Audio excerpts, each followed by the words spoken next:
Welcome to OECD Podcast, where policy meets people.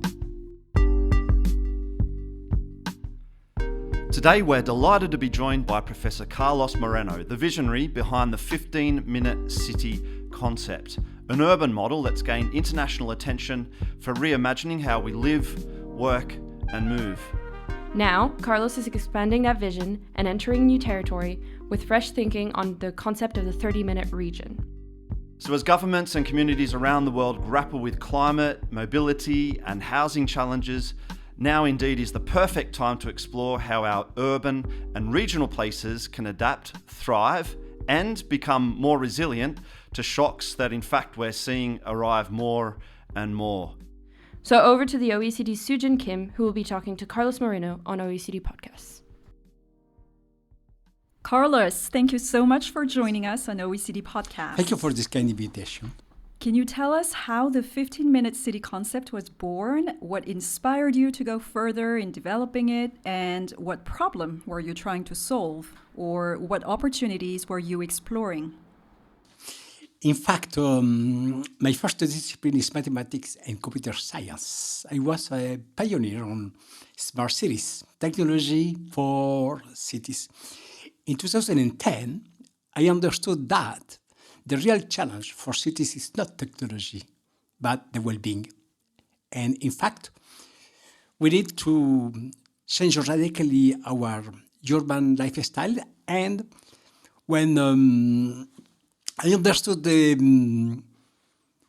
importance of the climate change in our urban life, in 2010, I decided to switch from the smart technologies to the design of services.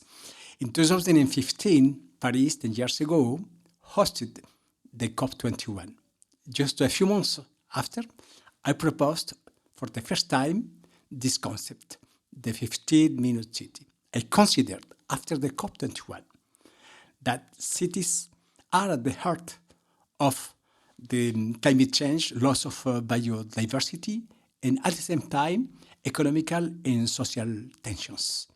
I said the COP21 is an agreement between nations, between countries, but we need to propose a radical change for cities. And the question is not to propose the technological solutions for climate change for cities, but to propose a holistic way, a systemic way.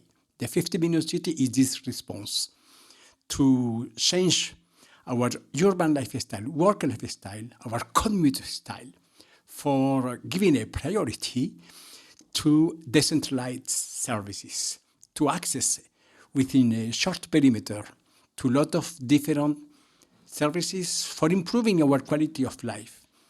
Schools, education, culture, theater, movies, restaurant, bar, cafe, public spaces, green area, water, fountains, to reconquer public spaces for people and no more essentially for cars. This was the origin of the 15-minute city for the first time in 2016, almost 10 years after.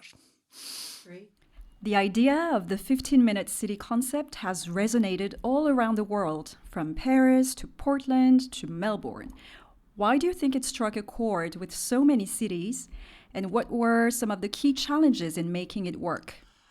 After proposing this concept in 2016, this concept was on the radar. In 2018, the mayor of Paris, Anne Hidalgo, considered that my first experiences in 3 districts in Paris was a real contribution for offering a new perspective. Anne Hidalgo, and I want to pay tribute, always embraced this concept in November 2018 for proposing the 15-minute city as the backbone of the urban policy for her new mandature. In March 2020, 5 years ago, we had this planetary urban health crisis with the COVID-19. This was the spark for evoking the importance of proximity in our urban life. more livable neighborhoods, more social interactions, more family interactions, more shops in proximity, parks, and at the same time to reduce our compulsory commuting for mixing in this kind of hybridization with the work style, with the remote technologies. In Europe, in Milano, Giuseppe Sala, this was the epicenter of COVID-19 in Europe. And he embraced as well this concept in May 2020. In July 2020, the C40 cities, the global network of metropolitan areas for fighting against climate change, embraced as well this concept. And after that, the important institutions as UN Habitat, the UCLG, the oldest international organization of local governances, and other different institutions. The OECD, we had as well at this moment a lot of discussions for going in this way. In a nutshell, because this concept is regardless of the size of density of cities, of territories. We have a lot of different possibilities for customizing this concept. Secondly, we have the possibility for adapting this concept in a lot of different contexts, social, economical, cultural, geographical, political, religious. This is very, very open. This is a framework. This is not a copy-paste.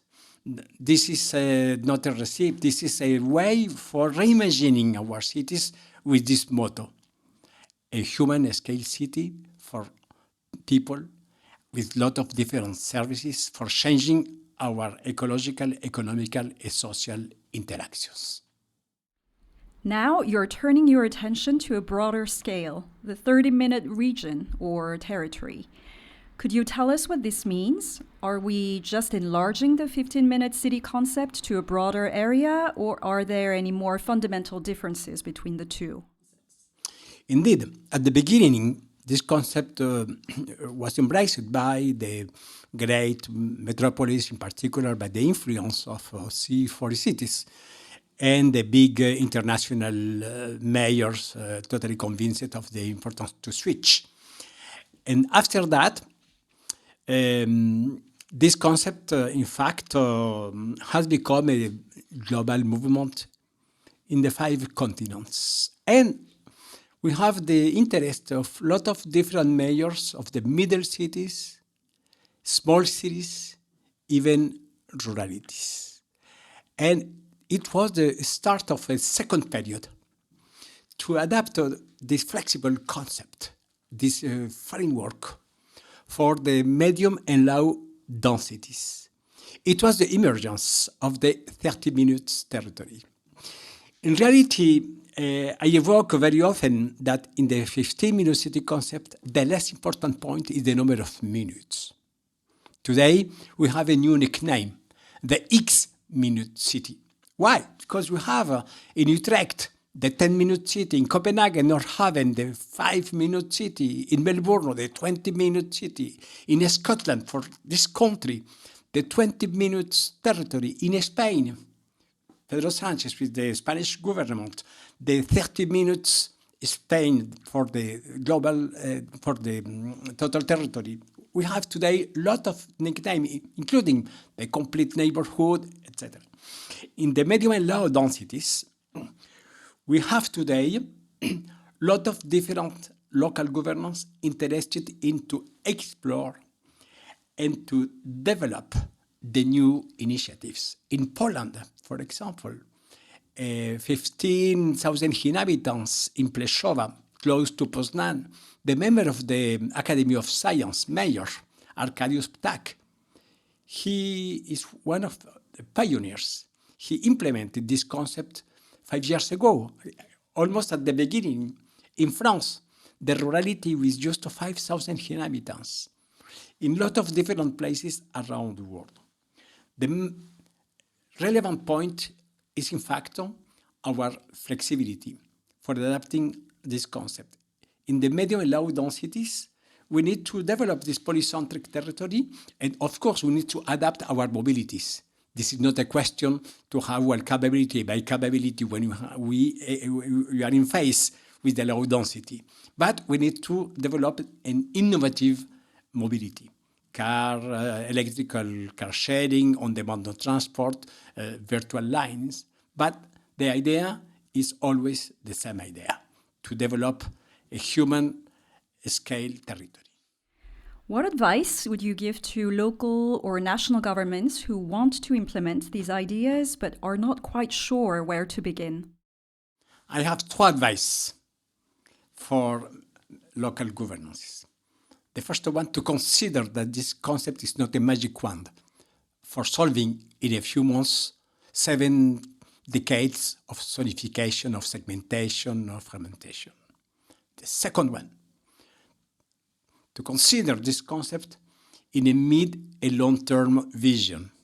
This is not just a question of capability by capability. Of course, we need capability by capability in our cities, but we need a mid- and long-term vision for converging in the ecological measure, capability by capability, economical ways for developing local employment, shorter circuits, to use local raw materials, to develop new skills, to develop more added value in the local context. And the third one, to develop more social interactions, intergenerational interactions, more gender equity. This is the second point. And just for finishing, to consider the importance to be really in a pedagogical attitude with the private sector, for embarking in this journey, the private sector, for changing the business model of the private sector, for embracing this proximity, is totally possible, and to discuss with the citizens for having a more powerful empowerment. And in 10 or 15 years, what legacy do you hope the 15-minute city and the 30-minute region will have left behind? What would be an indicator of success for you? I would like to evoke this journey as an optimistic journey. In 15 years, unfortunately, we will have a strong increase of temperatures around the world. Climate change will be really more and more present. And my legacy is, in fact, for the new generations, for the young people, for the young mayors, for the ONG, for the young entrepreneurs, for saying 15 years ago, Moreno has started a global movement. But this is not the legacy of Moreno.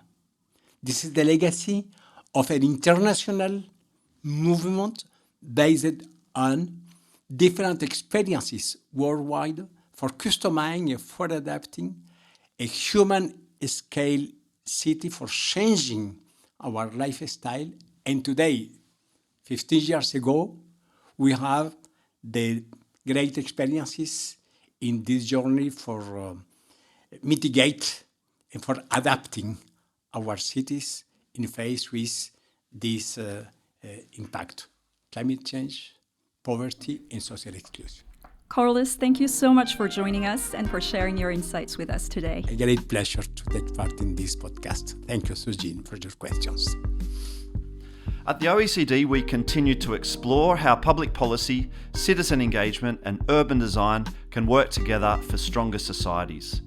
From our work on cities and regions to our initiatives on local development and employment, we're committed to ideas that connect people, not just to places and firms, but to new possibilities to create more resilient places. For more OECD work, visit oecd.org and look for urban development. Thanks for listening. We'll see you next time on OECD Podcasts. To listen to other OECD podcasts, find us on iTunes, Spotify, Google Podcasts, and SoundCloud.com/OECD.